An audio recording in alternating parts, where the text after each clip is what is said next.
Hello विद्यार्थी मित्रांनो, मी अनामिका कुरोडे शिवाय कोचिंग क्लासेस मध्ये तुमचं पुन्हा एकदा स्वागत करते. आपण आज काय करणार आहोत तर स्टेट बोर्डचा 6वीचा इक्वेशन हा चॅप्टर सुरू करणार आहोत. तर त्याच्यासाठी प्रॅक्टिस सेट 27 आपल्याला घ्यायचा आहे. पण प्रॅक्टिस सेट 27 घेण्याच्या आधी आपल्याला काही बेसिक कन्सेप्ट इथं क्लिअर करून घ्यायचे की इक्वेशन म्हणजे काय, किंवा इक्वेशन कसं लिहायचं, कशा पद्धतीने सॉल्व्ह करायचं, हे सगळं आपल्याला या चॅप्टर मध्ये आहे. तर सुरुवातीला मी सांगते इक्वेशन म्हणजे काय. इक्वेशन म्हणजे काय तर बघा, मी बोर्डवर काहीतरी लिहिते. आता काय लिहिते ते मी सांगणार आहे. बघा, x plus y is equal to x plus 10 is equal to 2 असं जेव्हा लिहितो आपण त्यावेळेस याच्यामध्ये काय काय आहे बघा. ही जी बाजू आहे ती त्याला लेफ्ट हँड साइड म्हणतात आणि ही जी बाजू आहे त्याला राईट हँड साइड म्हणतात. ज्या वेळेस लेफ्ट हँड साइड आणि राईट हँड साइड वर काहीतरी ऑपरेशन्स होत असतात. ऑपरेशन्स म्हणजे ऍडिशन, सबट्रॅक्शन, मल्टिप्लिकेशन, जे काय आपण करतो, डिव्हिजन, ते जे काही ऑपरेशन्स या नंबरवर आणि ह्या व्हेरिएबल होतील आणि ज्यावेळेस ऑपरेशन्स केल्यानंतर आपल्याला राईट हँड साइड आणि लेफ्ट हँड साइड हे दोन्ही साइड जेव्हा इक्वल येतात तेव्हा आपलं जे काही इक्वेशन आहे ते इक्वेशन बॅलन्स होते. म्हणजे त्याला इक्वेशन म्हणतात. इक्वेशन म्हणजे समीकरणे. एखादा variable, this is a variable, this is a variable, this is a variable and this is a number or coefficient, number or coefficient, coefficient हे कॉन्स्टंट असतात, नंबर हे कॉन्स्टंट असतात आणि व्हेरिएबल हा नेहमी चेंज होत असतो. म्हणजे व्हेरिएबलची व्हॅल्यू ही नेहमी चेंज होत असते. तर जेव्हा व्हेरिएबल आणि नंबरवर ऑपरेशन्स होतात आणि left hand side right hand side ही इक्वल येते आणि जोडली जाते इज इक्वल टू साइननी, त्याला आपण इक्वेशन म्हणजे समीकरण म्हणतो. तर आपल्याला याच्यामध्ये आपण एक्स ची व्हॅल्यू काढू शकतो. जेव्हा x plus 10 is equal to 2 आलं, याच्यावर ऍडिशन झालेलं आहे पहिल्या लेफ्ट हँड साइडवर, आपण आपण मायनस म्हणजे सबट्रॅक्शन करून म्हणजे वेगळं ऑपरेशन तयार करून आपण काय करू शकतो तर 2 मायनस 10 हा मायनस 10 प्लस 10 होता, इकडं राईट हँड साइडला गेला तो मायनस 10 झाला, तर एक्स ची व्हॅल्यू निघते -8. म्हणजे आपण काय केलं, आपल्याला दिलेलं जे काही आपलं समीकरण होतं, दिलेलं जे काही इक्वेशन होतं, या दिलेल्या इक्वेशनवर ऍडिशन आणि मल्टिप्लिकेशन, ऍडिशन आणि सबट्रॅक्शन, ऍडिशन आणि सबट्रॅक्शन हे दोन ऑपरेशन्स करून एक्स ची व्हॅल्यू काढलेली आहे. अशा पद्धतीने आपण दिलेल्या व्हेरिएबलची व्हॅल्यू काढू शकतो. व्हेरिएबल याच्यासाठी म्हणलंय की एक्स ची व्हॅल्यू प्रत्येक वेळेस प्रत्येक इक्वेशन बदलला की एक्स ची व्हॅल्यू बदलते, म्हणून त्याला व्हेरिएबल म्हणलं जातं. अशा पद्धतीने आपण काय केलेलं आहे तर एक्स ची व्हॅल्यू काढलेली आहे. ही व्हॅल्यू जर मी ह्या इक्वेशन मध्ये पुट केली तर राईट हँड साइड आणि लेफ्ट हँड साइड हे दोन्ही साइड जर इक्वल आल्या तर ते जी दिलेली एक्स ची व्हॅल्यू जी आहे ती व्हॅल्यू दिलेल्या इक्वेशनचं सोल्युशन होते, अदरवाईज होत नाही. तर बघा, x plus 10 is equal to 2 याच्यामध्ये मी ही काढलेली जर व्हॅल्यू पुट केली म्हणजे -8 प्लस 10 केलं इज इक्वल टू 2, म्हणजेच काय -8 आणि 10 या दोघांचं जे जर म्हणजे दोघांची आपण काय केली वजाबाकी, हा मायनस आहे आणि 10 प्लस आहे त्याच्यामुळे वजाबाकी होते, वजाबाकी येते 2 आणि इथलं उत्तर येते 2. म्हणजे आपली लेफ्ट हँड साइड आणि राईट हँड साइड ही इक्वल झालेली आहे, बॅलन्स झालेली आहे. म्हणून आपलं जे दिलेली जे काही व्हॅल्यू होती एक्स ची ती त्या इक्वेशनचं सोल्युशन आहे. It is a solution, it is a solution of equation, given equation. दिलेल्या इक्वेशन मध्ये जी व्हॅल्यू आपण पुट केली ती इक्वेशनची जी काही व्हॅल्यू होती ती पुट केल्यामुळे लेफ्ट हँड साइड आणि राईट हँड साइड काय आलेली आहे, इक्वल आलेली आहे. म्हणून आपण ती संख्या सोल्युशन आहे असं सांगू शकतो.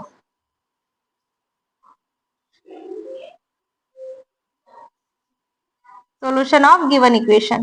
अशा पद्धतीने आपल्याला खूप सारे इक्वेशन्स तयार करणं, सॉल्व्ह करणं आणि त्याच्यावर व्हेरिएबल जे काय आहे ते व्हेरिएबलची व्हॅल्यू त्याच्यामध्ये पुट करून त्याचं सोल्युशन काढणं हे प्रॅक्टिस सेट 27 मध्ये बघायचं आहे. त्याच्या आधी प्रॅक्टिस सेट 27 चा पहिला क्वेश्चन बघायचा आपल्याला. बघा, आपण प्रॅक्टिस सेटला सुरुवात करूया. पहिल्या क्वेश्चन मध्ये सांगितले rewrite the following using a letter. म्हणजे आपल्याला जी स्टेटमेंट दिलेली आहे, जी स्टेटमेंट वर्ड मध्ये दिली ती वर्ड मध्ये स्टेटमेंट आपल्याला नंबर मध्ये लिहायची आणि कशाचा यूज करून लिहायची तर लेटरचा यूज करून लिहायची, म्हणजेच व्हेरिएबलचा यूज करून लिहायची. तर मी आन्सर्स लिहिते बघा आणि आन्सर लिहिता लिहिता एक्सप्लेन पण करणार आहे. पहिलं जे आहे the sum of a certain number and 3. Certain number म्हणजे एखादा अल्टरनेट एनीवेअर कोणताही नंबर तुम्ही, पण तो कसा असला पाहिजे, व्हेरिएबल मध्ये, लेटर मध्ये असला पाहिजे. तो नंबर घ्यायचा, सम म्हणजे त्याची ऍडिशन करायची, पण कोणासोबत, अँड थ्री सोबत त्याची ऍडिशन करायची. तर मग मी काय करते, let be a certain number. Certain number कोणता घेतला आपण, सपोज एक्स घेतला. लेट म्हणलं म्हणजे आपल्या मनाने घ्यायचा आहे, एक्स घ्या. आणि त्याच्याशी आपण काय करणार, विल हॅव, त्याच्यासोबत आपल्याला काय करायचं, सम म्हणजे एक्स घेतलेला जो व्हेरिएबल आहे तो एक, त्याच्या कशासोबत सम करायची, ऍडिशन करायची, 3 सोबत ऍडिशन करायची. असं आपल्याला एक यूज ऑफ लेटर, आपल्याला जी स्टेटमेंट त्यांनी वर्ड मध्ये सांगितली होती ती आपण मॅथमॅटिकल फॉर्म मध्ये लिहिलेली आहे. देअरफॉर काय लिहायचं मग, एक्स प्लस 3. हे झालं नंबर 1. नंबर 2 मध्ये काय सांगितलंय बघा, the difference obtain bye subtracting 11 from another number. म्हणजे एक वेगळा कोणता नंबर आहे, तो नंबर आपल्याला 11 मधून सबट्रॅक्ट म्हणजे मायनस करायचा आहे. तर परत तुम्ही लिहू शकता, let be a number. Suppose इथं मी y घेतला आणि वी विल बी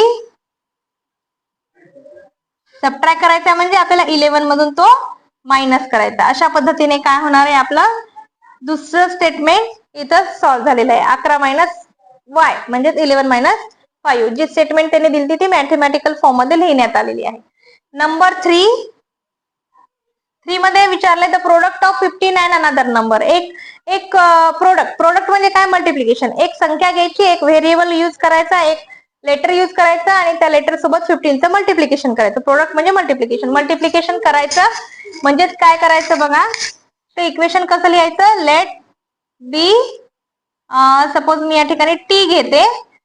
तर जी आपल्याला स्टेटमेंट दिली प्रोडक्ट मल्टिप्लिकेशनची, वी विल हॅव, बघा 15 सोबत त्याचा प्रोडक्ट करायचा आहे. तर मी काय करते बघा, सुरुवातीला इंटू टी, प्रोडक्ट म्हणजे गुणाकार, यालाच आपण 15t असं लिहू शकतो.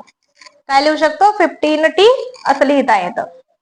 समजलंय का. बघा पुढचा एक चौथा क्वेश्चन आहे, 4 times a number is 24. 4 times म्हणजे पट, 4 पट जर केली एखाद्या नंबरची तर ती किती यायला पाहिजे, 24 यायला पाहिजे. तर बघा इथं मी एक नवीन व्हेरिएबल घेते, let be a variable, suppose आपण यस घेऊया.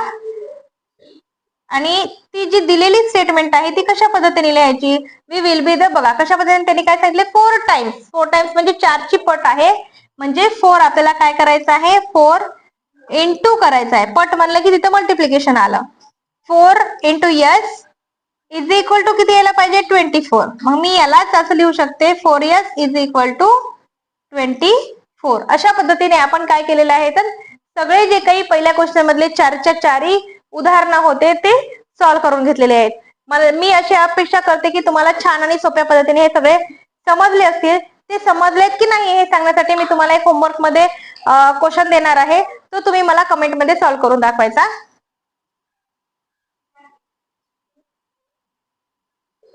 होमवर्क बघा, the product of 24 and another number.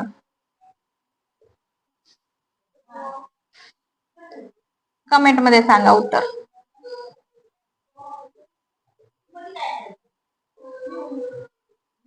हा तुमचा होमवर्क आहे. असे जर आणखी व्हिडिओ पाहायचे असतील तर तुम्ही माझ्या चॅनलला सबस्क्राईब करा, लाईक करा, कमेंट करा आणि मला फॉलो करा.